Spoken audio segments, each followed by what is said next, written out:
শুভ সকাল। আরও একটা নতুন ব্লগে তোমাদের সকলকে স্বাগত আর অনেকটা ভালোবাসা। আশা করি সকলে সুস্থ আছো, ভালো আছো। আমরাও সকলে ভালো আছি। আজ সকাল সকাল ঘুম থেকে উঠে গেছি আর বিছানাটা কিন্তু তুলে নিচ্ছে এখন। আর যেহেতু বিছানা তোলাটা তোমাদের শেয়ার করতে পারি না, কারণটা হচ্ছে আমার বড় মেয়ে ঘুমিয়ে থাকে। আজ ওকে তাড়াতাড়ি উঠতে হয়েছে। আর ওদিকে আজকে মানে 9-এ যে উঠলো, নতুন স্যার সব ঠিক করা হয়েছে, তা অঙ্কের যে টিচার আছে উনি আজকে ডেকেছেন, তাই ওকে যেতে হলো 8টা না 8:30টার দিকে বলেছে ওখানে পৌঁছতে। আর তার কারণে ও চলে গেল। ওকে একটু দুধ মুড়ি খেতে দিলাম সকাল সকাল। আর তারপরে আমি চলে আসলাম বিছানাটাকে গোছাতে। আর ঘর ছাদ দেওয়া, উঠান ছাদ দেওয়া কিন্তু আমার আগেই হয়ে গেছে। বাসি অন্যান্য কাজ হয়ে গেছে, শুধুমাত্র এই বিছানা তোলাটা বাকি ছিল। দেখতে থাকো আজকে সারাদিন কি করি। তা বিছানা তুলতে তুলতে গুড়িয়া চলে আসলো যে আমাকে চুলটা একটু বেঁধে দাও। সেটাও বেঁধে দিলাম। আর এই চেয়ারের মধ্যে না অনেক কিছু রাখা থাকে রাত্রে, সেগুলোকে পরিষ্কার করে নিলাম। এখন ঘর দুয়ার সব একদম পরিষ্কার টিপটপ করে ফেলবো, গুছিয়ে রাখবো। আর এই যে টেন্ট হাউসটা কিনেছিল, এখন কিন্তু এটাতে খেলে না। বাচ্চারা বায়না করে কেনার সময় কেনে, কিন্তু খেলার সময় আর খেলে না। এই যে এই জায়গাটা যে বন্দি হয়ে আছে, এটা এমনই আছে কয়েকদিন ধরে। ভেতরের ঘর গোছানো কমপ্লিট হয়ে গেছে। আর তারপরে এই দেখো ব্ল্যাঙ্কেটটা একটু রোদে দিয়ে দিচ্ছি। আর রোদে দিলে না বেশ আরাম লাগে, যেহেতু শীতকাল এখন। আর তারপর চলে আসলাম বাইরের ঘরটা, এটাও পরিষ্কার করে নেব। রোজ দিন কি হয়, বাইরে যে জামা কাপড়গুলো শুকিয়ে যায়, উঠানোর পর আমি এই বিছানাতেই রেখে দিই। কারণ এই বিছানাটা তো এখন ইউজ হচ্ছে না, যেহেতু পড়াশোনা নেই। এই বিছানাটাতে পড়াশোনাই করা হয়, যেহেতু আমরা কেউ এখানে ঘুমাই না, তার কারণে জামা কাপড়গুলো এখানে রেখে দিই। আর সকাল হতে হতে সব ভাঁজ করে দিই, বা কোনো দিন সন্ধ্যার পরেও ভাঁজ করি। আর যখন পড়া শুরু হয়ে যাবে তখন কিন্তু এই বিছানাটাকে কিন্তু এভাবে রাখা চলবে না। তো দেখে নাও, এখন এই ঘরের বিছানা তোলা হয়ে গেছে। এই ঘরের আজকের মতো কাজ শেষ। আর ওই যে জামা কাপড়গুলো দেখতে পাচ্ছ, ওটা পরে, তার কারণ ওটা এখন কাচতে পারবো না। আর বাস্কেটে যে আছে ওটা হচ্ছে বাড়ির পরার জামা কাপড় বাবাইয়ের, আর তার পাশে হচ্ছে পরে রেখেছে সোয়েটার। তো রোজ রোজ ধোয়া যায় না, তার কারণে এটা ওখানেই থাকবে। আর বইয়ের একটা তো ফাঁকা হবে, কারণ নতুন ক্লাসে উঠলে তো সব বাতিল হয়ে যাবে। এটা কি গতি করা যায় দেখি। আর এখন যাবো রান্নাঘরে মাজা ঘষা কমপ্লিট আছে, কিন্তু রান্নাটা করতে হবে খালি। আর কালকে মাছ এনেছিল, মাছ আছে, বলেছে হচ্ছে ডাল দিয়ে মাছ ভাজা দিয়ে খাবে সকালে। বড় ঝুন ভুলে গেল, সেটা করব। দুপুরের মাছের ঝোল করব, দেখি কি করা যায়। এখন আপাতত ভাবছি জামা কাপড়গুলো কিনছে, স্নান করে পুজো দিয়ে পরে রান্না বসে। দেখি আগে রান্না করি না পুজো দিয়ে, বুঝতে পারছি। গতকালকে যে তোমরা দেখেছিলে আমি 3 পিস মাছ রান্না করেছিলাম, ওটা শুধু আমার জন্য। আর আজকে সবার জন্য মাছ রান্না করছি। আর করছি মাছের তেলের চচ্চড়ি, আর করব আলু ফুলকপি ভাজা। ঠিক আছে, চলো দেখতে থাকো। আর ডাল করতে হবে। দীপঙ্কর বলছিল ডাল আর আলু ফুলকপি ভাজা করতে। তারপর বললো যে না, আমার ম্যাগি খাবো, যেহেতু ওর জ্বর, কিছু খেতে ইচ্ছে করছে না।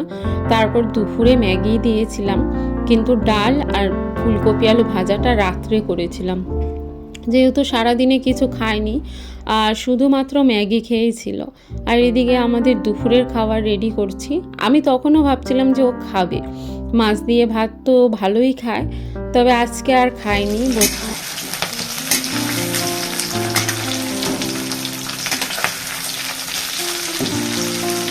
আমি যখন রান্নাটা করছিলাম আমাকে একবারও বলেনি যে আমি এটা দিয়ে ভাত খাবো না। তার কারণে আমি এটাই তাড়াহুড়ো করে রান্না করলাম। ও তখন ঘুমাচ্ছিল, আবার মাঝে মাঝে জাগাও হচ্ছিল, একটু মোবাইল দেখছিল, আবার ঘুমিয়ে পড়ছিল। আর আমি তো জানতাম না যে মাছ খাবে না। আগে যদি বলতো তাহলে আমি ডাল আলু ফুলকপি ভাজাটা করেই রাখতাম।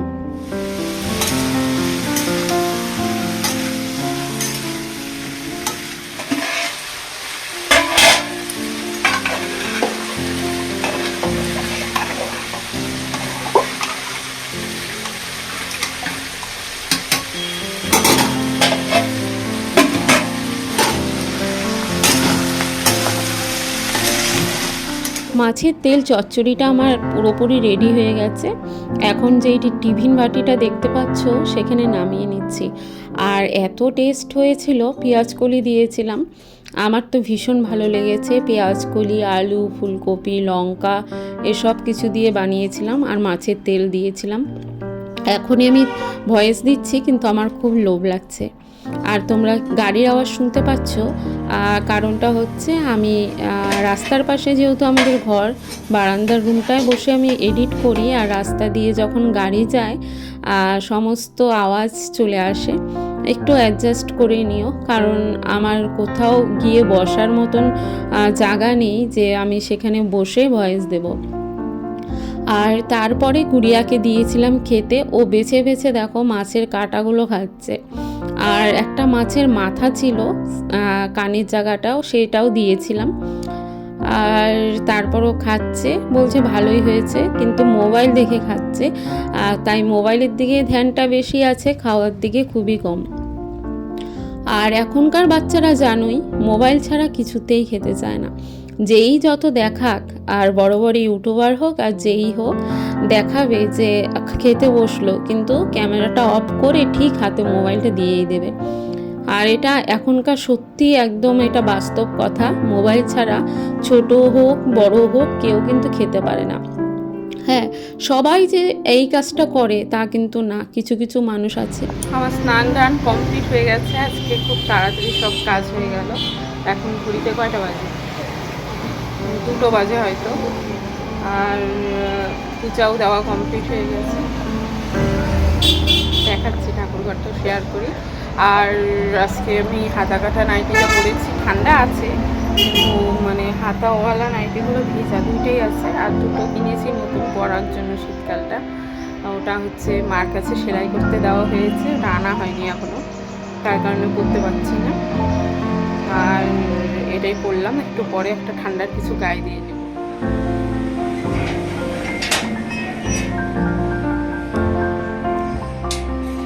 আর আজকে পুজো আমি দিয়েছি, আর কারণ দীপঙ্করের জ্বর এসেছে, তার কারণেও আজকে পুজোটা দিতে পারিনি। তার কারণে একটু তাড়াহুড়োতে কাজ করেছি। আমি যখন সমস্ত কাজ সেরে ফেলেছি, স্নান করে কাপড়টা কেচে পুজোটা দেব, তখনও বলছিল যে একটু আলু ফুলকপি ভাজা ডাল হলে খাবে। তা আমি বলছিলাম ঠিক আছে, আমি এখন স্নান করে পুজো দিতে যাচ্ছি। তখন বলে কি ও আচ্ছা ঠিক আছে, আমি তাহলে একটু ম্যাগিই খাবো। তারপর ম্যাগি দিয়েছি, তারপরে বললাম আমি আসার পরে ডাল ফুলকপি আলু ভাজা করে দেব খাওয়ার জন্য। ও বলছে যে না আমার আর খিদেই নেই, আমি এখন খেতেই পারবো না, ম্যাগি খেয়ে পেটটা ভরে গেছে। আর লাস্টে ওকে আর মানে ভাত খাওয়াটাই হলো না, ভীষণই খারাপ লাগছিল। আবার আমার ওই টাইমে না সে কি বলবো দেরি হয়ে যাচ্ছিল, আবার মেয়েদেরকেও খেতে দিতে হবে, খিদে পেয়ে যাচ্ছিল। তো চলো আজকের ব্লগটা এখানেই শেষ করছি। তার রাতে দেখো ডাল আলু ফুলকপি ভাজা করেছিলাম।